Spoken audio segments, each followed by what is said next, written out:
Hey, hello, how do you do everyone? Starzy here, and today we're talking about Eclipse's new videos. Arcane Lineage still sucks, right?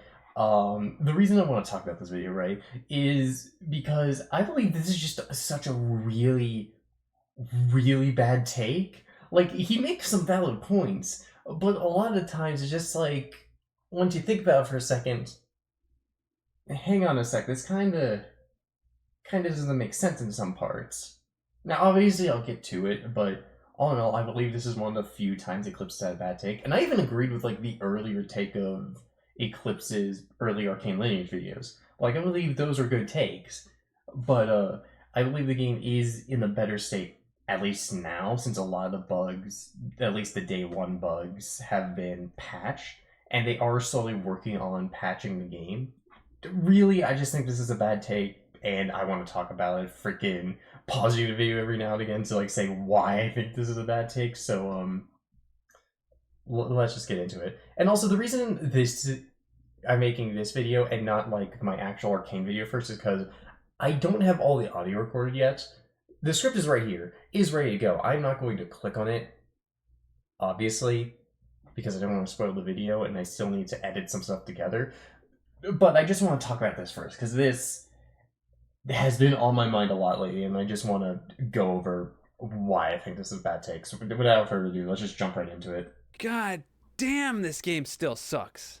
Yeah, okay, so I got a whole lot of messages from people, and they were like, Eclipse, you have to play the new Arcane Lineage update that comes out March 1st. So, is the game good now?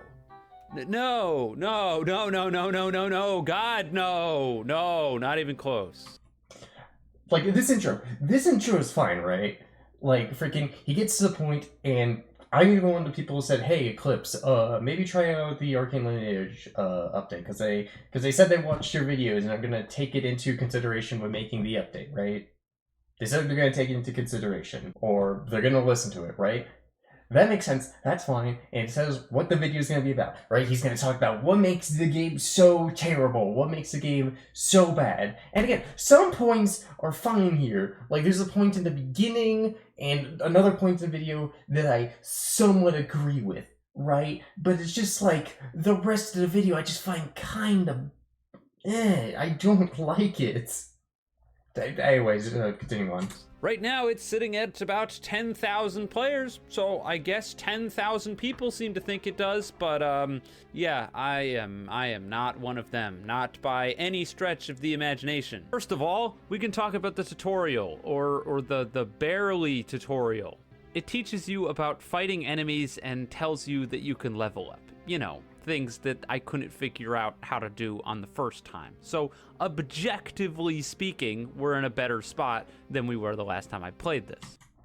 And that is true. There is a tutorial in the game now, and it's not really the best tutorial, right? Like, even in my script, I'm gonna say like suggestions to how they could fix the tutorial, or like in the future revamp the tutorial, because the tutorial is very bare bones, and I somewhat understand why. They're working on other games. Arcane Lineage wasn't their main focus, and the back end of the game, to my knowledge, was god awful. So they were fixing the back end, and then realized we still have to add all the quality of life changes, add the new content, and fix bugs that we can before the release date. And I feel like they felt like they could have done it, right? They felt confident they could get the update out and the update finished and everything they want to get done around March 1st, and then deal with the bugs. And even then, they were delaying the update as long as they could. Like, this update came out March 2nd, EST, simply because they were continuing to try and fix all the bugs that the game had and fix issues that the testers were finding. Which I don't hate, right? It's clear the developers are trying here. They're at least trying. So calling the developers incompetent or idiots or saying they don't know what they're doing, I think is a bad take. Eclipse didn't say that. That's just like a comment or a reply I got that kind of annoyed me. That being said, does it actually help you with, like, you know, the rest of the game? Like, how to get classes, how to get subclasses, how to heal yourself, all of these things that you're going to be doing. No. It doesn't tell you any of that because why would it? And again, that's fine. I understand. Like, that's another thing I wish the tutorial would do, right? Like, the tutorial, right? It technically does its job, but it doesn't tell you how you get skills, right? Like, I understand, little hand holding, so they don't want to ruin that part of the game for players coming into this, people who like really hard games, or the Roblox equivalent of really hard games that don't tell you anything, right? You have to figure it out. And if you don't want to use a Trello, I understand. There are people who figured this out without a Trello, so it's not impossible to an extent. But I'm one of the people who's like, I figured out all that I could on my own, but I still feel like there's stuff I'm missing or stuff I want to learn, so at that point I'll use a Trello, right? It's like, I go to all the areas, but I don't know how to get the superclass. I don't know how the morality system works, which is something I think the tutorial should cover. So, like, that's just stuff I wish the tutorial would cover, is just give you a little more information that new players could use to better get at the game, right? Now, the other thing about the tutorial that's really, really cool is that it can soft lock you. So you can't play. Yeah, I wish that I was making this up. I really, really do. But upon first launching the game and playing through the new tutorial, it soft locked my game. So I had to restart it. And this I understand. Like, but I also feel like it's a bit of a rare bug because I haven't seen anyone actually talk about this, and even all my friends who like entered and played the game for the first time, which was like around 4 people, all going in day 1 of the update. We played it, we tried it out, but we didn't encounter this bug. And this server is like 16 hours old, as you can see by the top up here. So it's clear this bug has been in the game for a while, but for the most part, nobody really encountered this bug.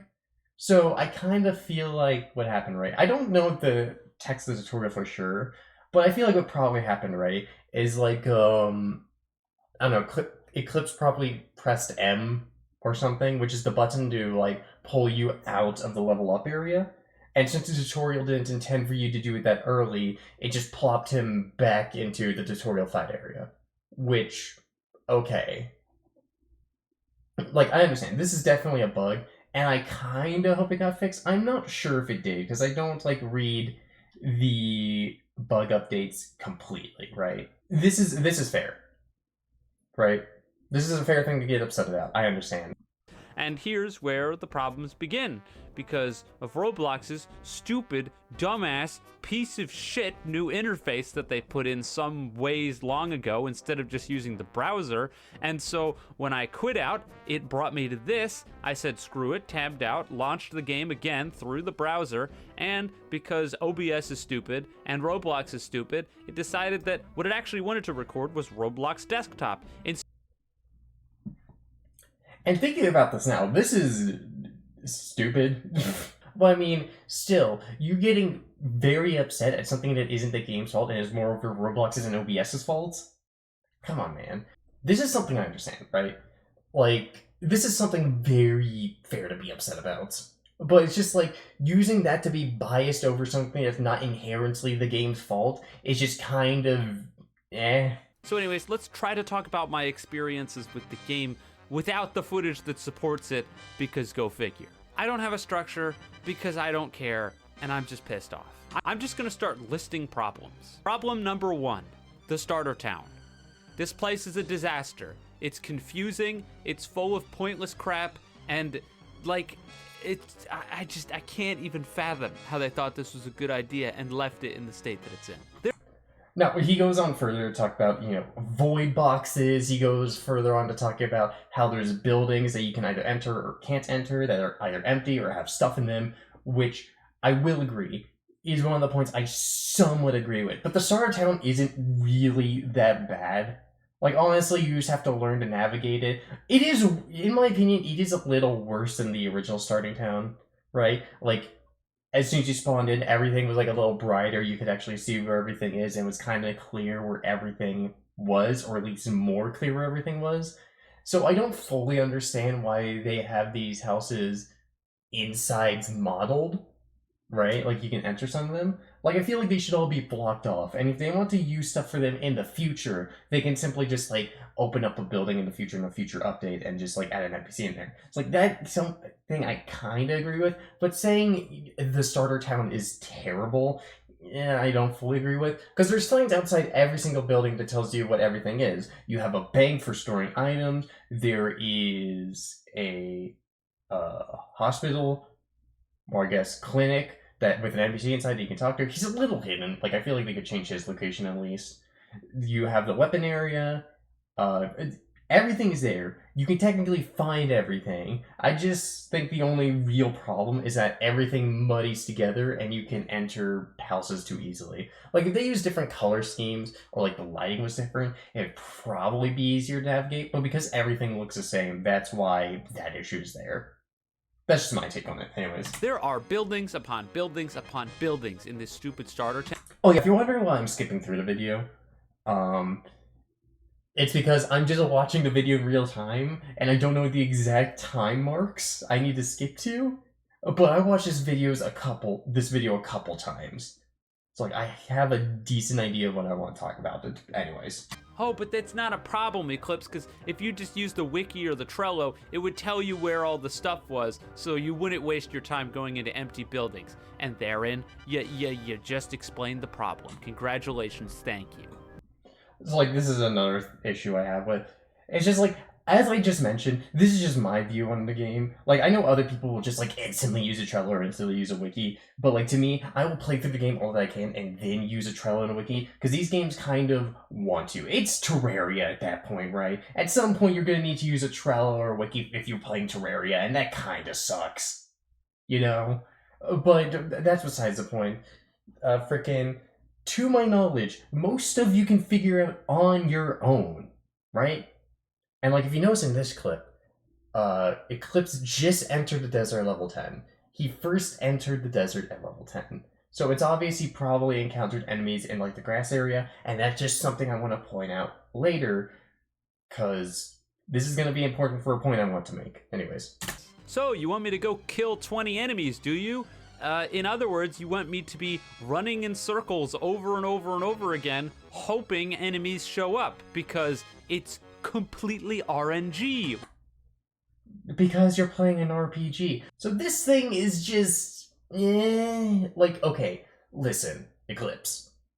You're playing a turn-based RPG. Of course there's RNG in it. And also, the thing about dodging attacks, that's literally the same as like, oh, you fired attack in an RPG and there's a chance the enemy will just, or your attack will just miss the enemy entirely, right? That's fair, and he talks about more about how an enemy misses an attack 7 times. And again, that's another thing I'm going to talk about in my own video. However, I've never gotten that unlucky. So I think the real reason Eclipse is just really heated over this review is just because he got extremely unlucky, which is, without footage, it's a little hard to believe, and it just kind of feels like he used that as an excuse to hate on the game harder.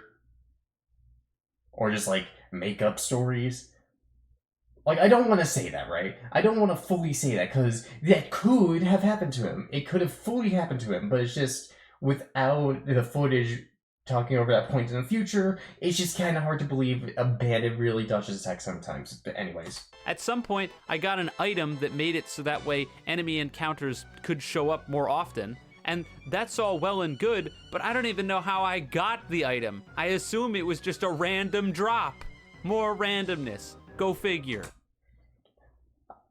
This is also another thing where it's just like, he complains a lot about RNG, however, me who knows about the game, it just kind of feels like Eclipse wasn't paying attention or just zoned out when you were playing the game. Because like next to your health bar, right, the big thing there, white text just kind of pop out. Like, it's not big text, but it's white text, so it's noticeable, right? Whenever you defeat enemies or whenever you complete quests, if you get items, they appear down here, right? They appear down here, shows you what you got, right? So what he probably did was he completed a guild quest in the plains area that gave him an alluring elixir, or he did something that gave him an alluring elixir, right? Which I think is the item that allows you to encounter enemies faster for a short amount of time. And also, if he like explored and talked to NPCs again, he would have gotten the manual, which is an actual book you can get in the game, which shows you everything you've gotten, enemies you defeated, gears that you found, which you didn't even talk about gears, which I found a little surprising. Because, like, they're much better than the accessories in the old game, in my opinion. But anyways, and, the final thing they show is potions, and how you can actually brew those potions, the ingredients you need.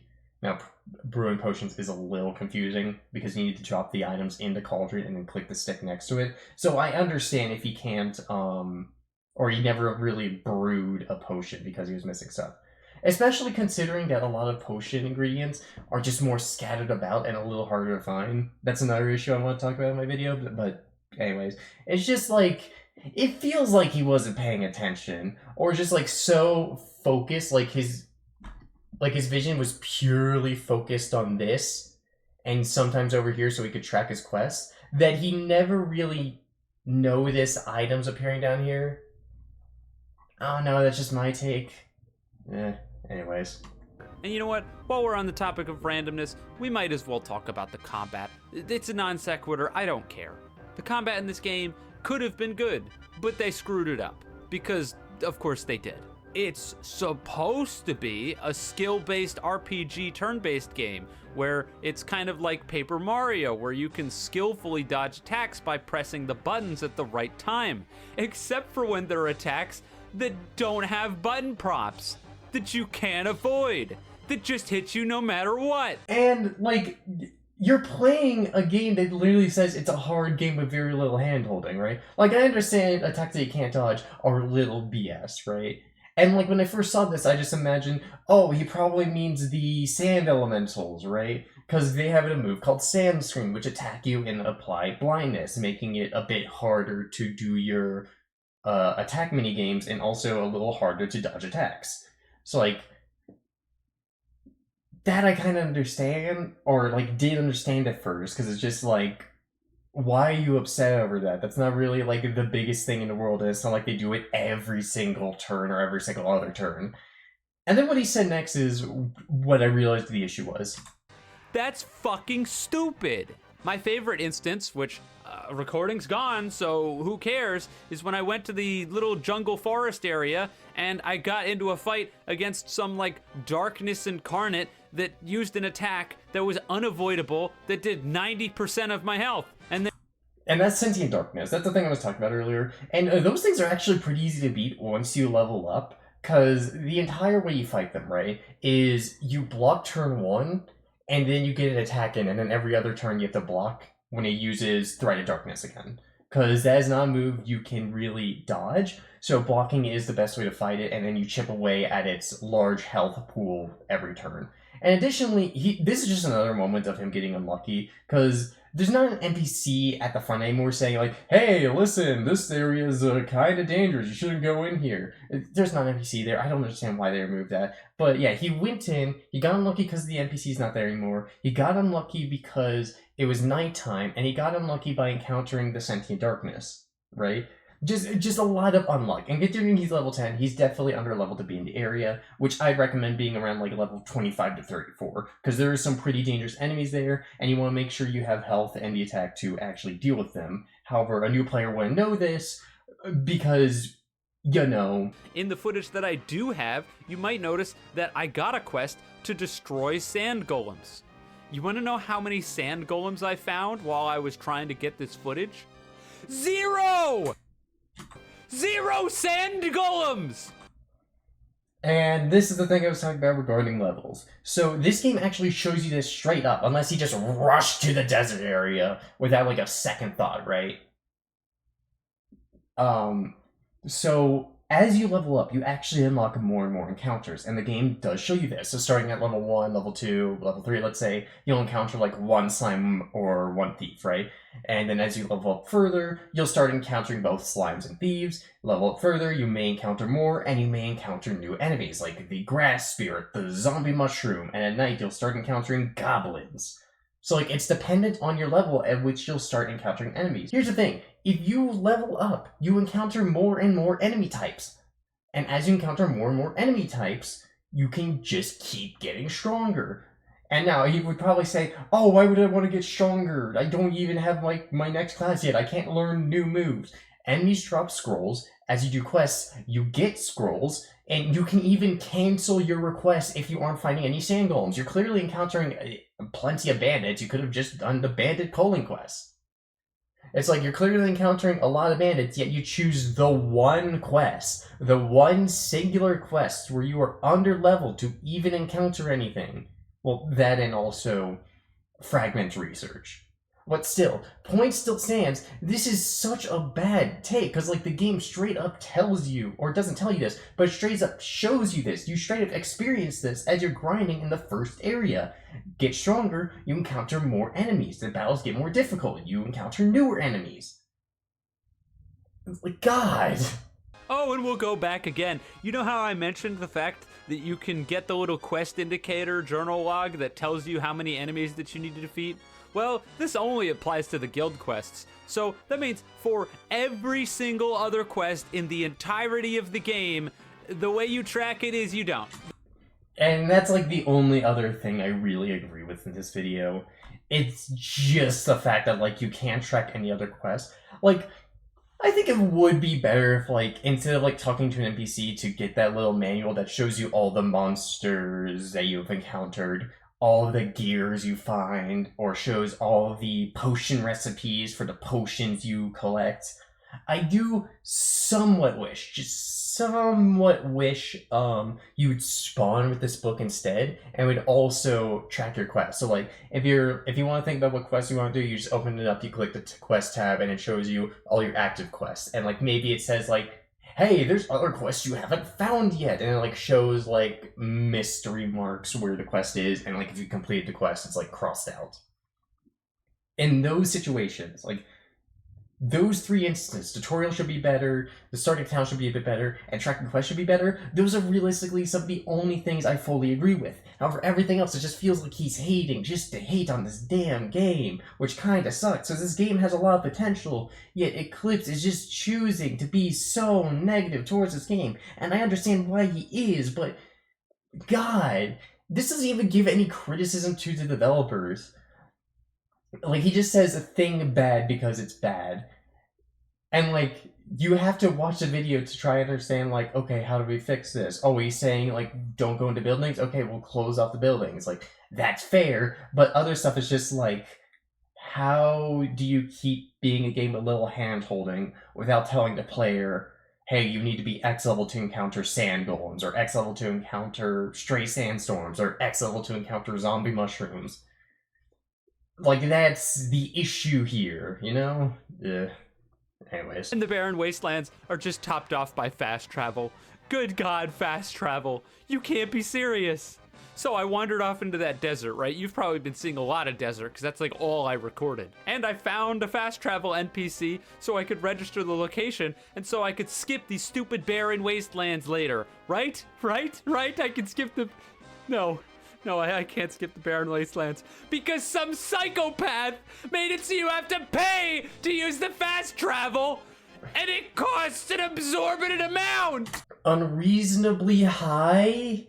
Unreasonably high. I'm pretty sure the travel NPC only takes like 125 gold in order to go. And if you're in the desert area, those desert bandits give around 25 gold every time you kill them. And even then, if you're like getting mob drops, like slime chunks, which are the easiest to get, you can sell those. Like, you don't need to use them for potions. You can just sell them if you don't want them, which is what most new players do. So they have enough money for the fast travel. How do you have so little money? And even, like, it feels like you haven't been in the desert for a while, because it feels like you got all of your base class, right? And then went to the desert, because you only have around 75 gold, which makes me think, oh, you only killed around 3 desert bandits. And of 4 here. So, like, it's not that bad of a thing. It's just, like, it's just another thing where Eclipse just feels incompetent. What? And don't say, oh, he probably didn't know where he could sell things. There is literally a sign on a building that says like, hey, you can sell stuff here. It's like a literal coin. Like, hey, money, money. It's like jingling the keys at your face. Money, there's money here. Huh? I'm here and I can't even afford it to go back. We saw you walk here. Just walk back. It's not even like that long of a walk. It takes like 2 minutes. Maybe a little longer if like you get an encounter, but still, it's not that bad, right? Because like every area is connected to like the main central area. So unless you're going from the Yarthol boss, which is at the end of the desert this way, I think it's this way. Yeah, I'm pretty sure it's this way. Unless you're going from like the Yarthol boss arena, right, and then going all the way to like the Rotlands, yeah, that's going to take the most amount of time. But it's just like, it's not the worst thing in the world. At least you're not traversing an entire RPG world and trying to traverse an entire RPG world, even though that's technically right. What I mean to say is, at least it's not, you're not in Pokemon, right? You're playing Pokemon, and it turns out you need to go back to Starter Town, except you have no movement abilities, there's no fast travel in the game, you don't have the fly TM, you just need to walk all the way back, right? At least that's not happening here, right? You just need to walk or run, and it takes like probably 5 minutes, plus however much time it takes to do encounters. I don't know, I could be wrong, my math could be off here, but still, like, it's just... Really? Ugh. Why? Why? Bad design, bad design, bad design, bad design.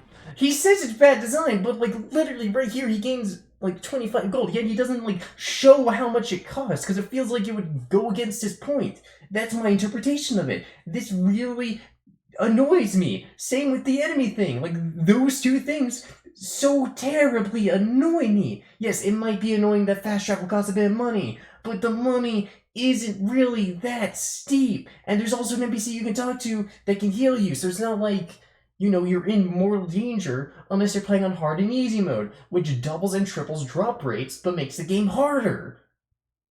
Like, That this whole game is just bad design. Why is anybody playing this? 10,000? Are you kidding me? The entire game isn't bad design. There's bad elements in the game. The tutorial isn't the best, and it isn't clear how new players get their classes, and super classes are a little tricky at times. At least they aren't like Rogue Lineage where you need to do specific requirements in order to get your specific class. No. All you need to do here is just, I zoned out for a second. All the developers really need to do here is just fix some of those minor issues. Like, hey, maybe quest NPCs have like a little marker above their head, or like the map is changed slightly, so like the first area is easier to navigate, it's easier to tell where everything is. Or for the tutorial, like, again, I'll talk about the tutorial in my own video, but it's just, this feels bad, and it just paints the game in a worse light than it actually is. Like, my god. This dumbass piece of shit is still a fucking permadeath game for no reason. This one I kind of understand. He's underleveled, he's in an area next to a boss arena, which is an area you're supposed to be in much later in the game. I understand that. That's not a fun position to be in, but still, just complaining about the game being permadeath. Like, I don't mind the game being permadeath, right? That's probably just because I'm used to permadeath games. I don't have a real issue with them. Hell, the only game I really hate with a passion that's permadeath is, platform battles, because I just think that does the concept of a turn-based RPG permadeath game terribly. And this game is just trying to be a better platform battles, which, even in its worst state, it sadly did better. But still, complaining about the game being permadeath, even though a lot of elements are revolving around that permadeath nature, like just classes, super classes, builds you can make, somewhat following in Deep Woken's footsteps. Well, not really, because like, well, I guess it kind of, because you have stat points in the game, but it's just, bleh. That just feels like a nonsense thing to complain about unless you don't like permadeath games. Mindlessly grind enemies in an Okay, this part annoys me the most. gameplay loop of this video game is mindlessly grind enemies in an area, so that way you can go to another area to mindlessly grind enemies to go to a nut. It's blocks fruit. you're comparing this game to Blox Fruit of all things? Really? Really? To me, I just don't agree with this Eclipse video. Like, I don't agree with it apart from like a few things in this video, tutorial, quest logs, and some other thing. Like, small things I agree with, but most of the video is just him complaining just to complain, just to hate on the game. This is literally a 48-minute recording just because this literally annoys me so much. You have no idea how much I have to trim down this video of me rambling, realizing I'm rambling on for too long. Stop, pause, say, hey editor, cut this out. Again, like, I agree with most of Eclipse's takes. I agreed with his Deep Woken takes. I agreed with his takes on other video games. I agreed with his B game takes. I've agreed with all of it. But this is the one time I'm just like, Eclipse, this point you're just hating to hate on the game. I understand you're biased, but come on, man. Either way, like, I need to get this video out just because, like, this royally annoyed me. Just this one screenshot. Arcane lineage still sucks, Blox Fruit. Alright, next video is going to be my actual Arcane video, where I'm actually hopefully going to give a proper review of this game. I don't care if this video is supposed to be a review, if it is a review, if it's not a review. I don't care at this point. He mostly does reviews, and to an extent, it's him reviewing Arcane lineage in its current state based on his experiences, and just talking about it. My God. I don't know how to end this video.